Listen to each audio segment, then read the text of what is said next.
The Bondage of the Will by Martin Luther. Argument 3. Free will is not able to gain acceptance with God through keeping the moral and ceremonial law. Paul says in Romans chapter 3 verse 20, "By the deeds of the law there shall no flesh be justified in his sight." That is, no one will be declared righteous in God's sight by observing the law. I argue that when he says this, he means the moral law, the 10 Commandments, as well as the ceremonial law. An idea has spread abroad that Paul means only the ceremonial law, the ritual of animal sacrifices and temple worship.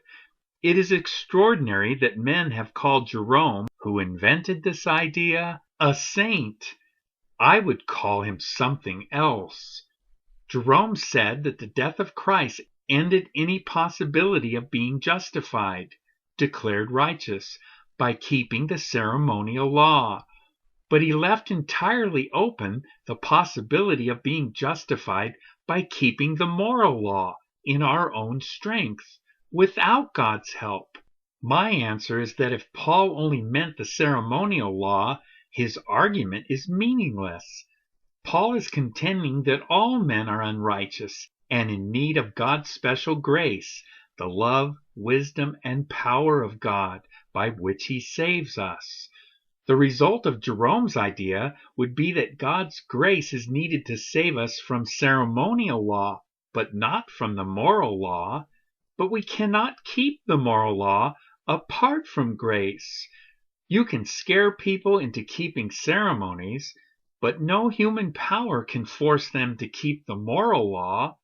Paul is arguing that we cannot be justified in God's sight by trying to keep the moral law or the ceremonial law.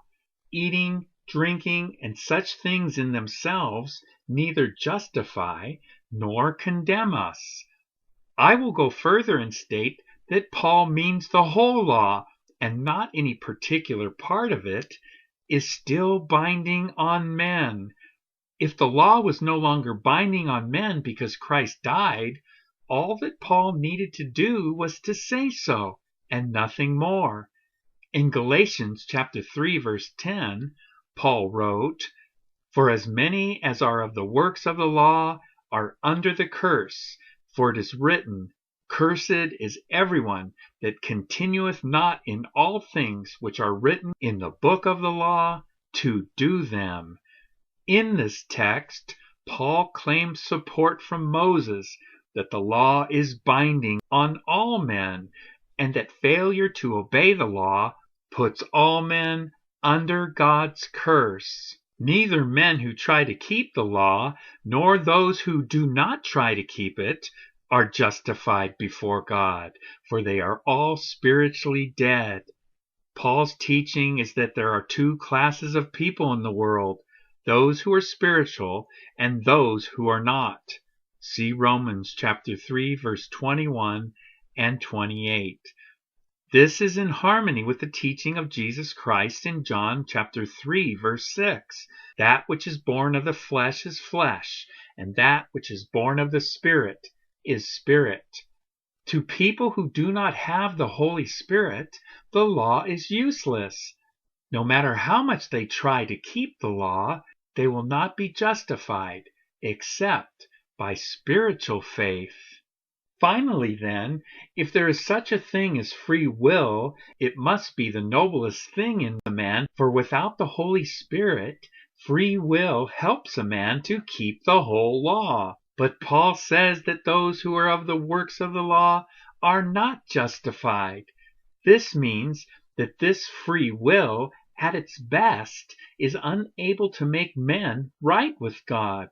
In fact, in Romans chapter 3 verse 20, Paul says that the law is necessary to show us what sin is. By the law is the knowledge of sin.